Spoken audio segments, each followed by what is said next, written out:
I'm Torbjörn Bindekrans. I'm from Norrköping, Sweden, and I've been teaching for some 20 years, and I've been working in Kunskapsskolan for another almost 20 years. I was one of the two architects, Birgitta Ericson and I had the opportunity to form the idea for Kunskapsskolan and put together the methods and the tools that we use still today in our schools. This is where it all started, in the beginning of the 80s, 82 actually, for my part, and after a couple of years I started to cooperate with Birgitta. So once this was called a disadvantaged neighborhood because there was a lot of trouble in Avesta in those days. Not for all children, but a lot of them had quite a special childhood out here. And that made the school even more important to them because they needed it as a kind of a safe place, or where there are people taking care of them in a good way. And here we developed our thoughts and our ideas together and used our students, I must admit, as for our experiments. Perhaps we were lucky, but most of them fell out well and made the school days better for the students. You have a group in front of you, they are same age, and then you think, on what level would I put my teaching? And you put it in the middle. And then you reach the third in the middle, but you don't reach the one with difficulties, and you don't reach the students that already know what you're saying because they get bored. And that I realized quite quick, that this is a problem. You have to find other ways than just teaching a group.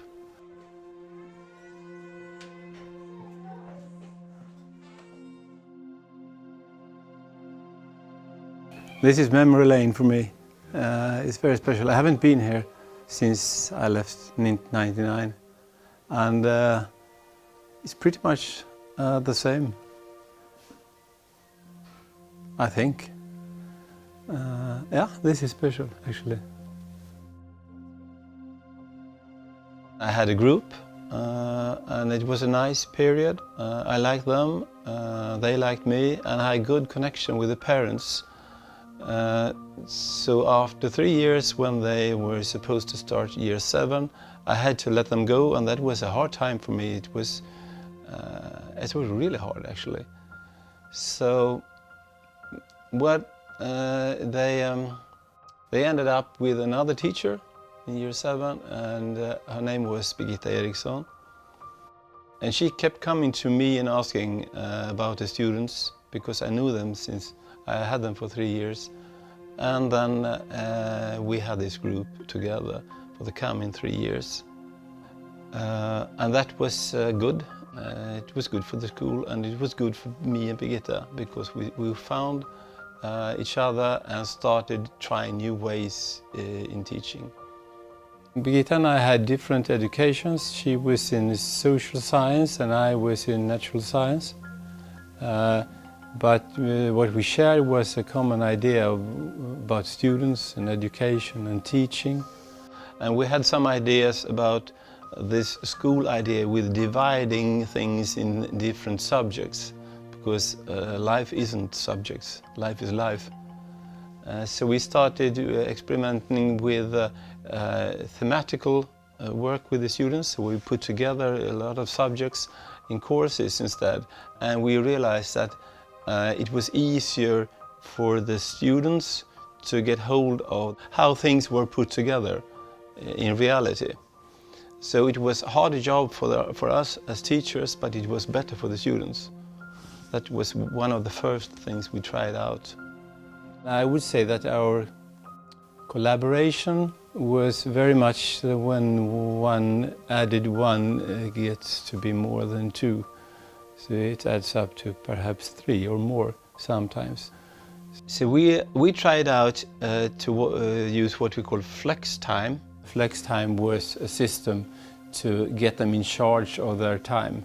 And when they get in charge of their time, they get in charge of their studies, and then they own their situation. They are driving the car, they are not passengers. The students can decide when they start the day and when they end the day, within limits, of course. And it was quite easy. You just came in the morning, and if you came before the time when you were supposed to be there, you put a couple of crosses in a timetable, so to speak. And if you left earlier in the evening, or if you came later the next morning, you had to take away some of the crosses, and they were worth 10 minutes each cross. We had students sitting here 7:30 in the morning. They were supposed to be here 8:30. They left at 5 in the evening. They were supposed to leave 3, but they just wanted to be here. They liked to study. And that was quite amazing. And we asked ourselves, why are they doing this? And then we came to the solution, or to the answer, that they do it because they can choose. It's their own decision. So they used this as a bank account and was happy to have a lot of crosses and not interested in leaving school.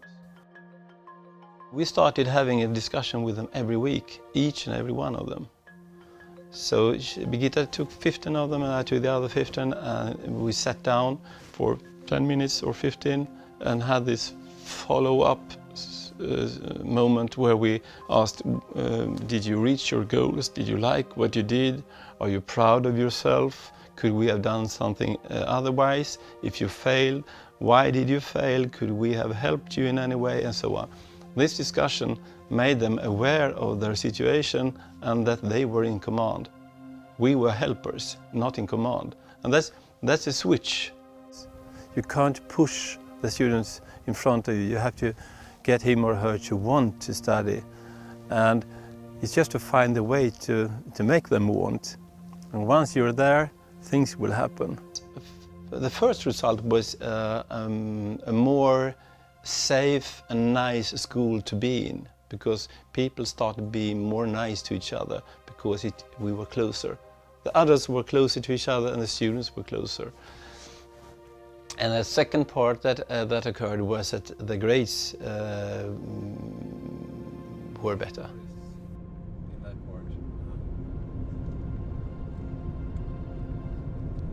Birgitta and I like to have what we call walk and talk, because we realized that your mind works a lot better when you walk. So that became a habit for us, to take a walk and talk. And we brought that to our schools too, because we tried to put together the themes and the courses in a way that they mix working with your hands and your head, because you think better when you have things in your hands. And this is one of the parks we use for walking and talking. It's very special to work with someone for so many years. We had some 25 years working together. And of course it's a great loss for me that she's not around anymore. But I have to be thankful for all these years. And I think we completed each other very good. And we were very good friends. And then one day the phone rang, and that was from some people who were interested in starting a new school, a free school in Sweden, and they wanted us to be a part of it. And there was a man, Birgitta Ericson, who is the founder of Kunskapsskolan, which was the name they took for the company later on. We realized that our ideas and our system and thinking was very much alike how Birgitta and others had their ideas, because he and they wanted to connect social science with natural science, and they wanted a school that put the students first, not second. So when we had been doing the first job, Birgitta and I, and doing the skeleton, put together the idea and some of the system and organization and so on, more people joined. And during the spring 2000, we were perhaps 5, 6, 7 people working with this to make the skeleton to a body. Still, when we started the first new schools in August The body wasn't ready. We were doing what we could do with what we had at that time. Now we are at Kunskapsskolan Norrköping, one of the first 4 schools that started in 2000, and it began with about 200 students. And Birgitta and I were principals at the school the first year, and it was a very special period, of course, because everything was new and very thrilling.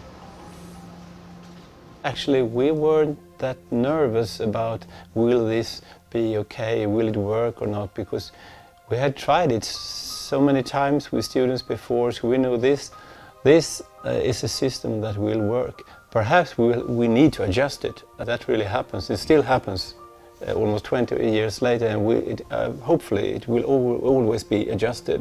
It's just a couple of ideas about human beings and how we are.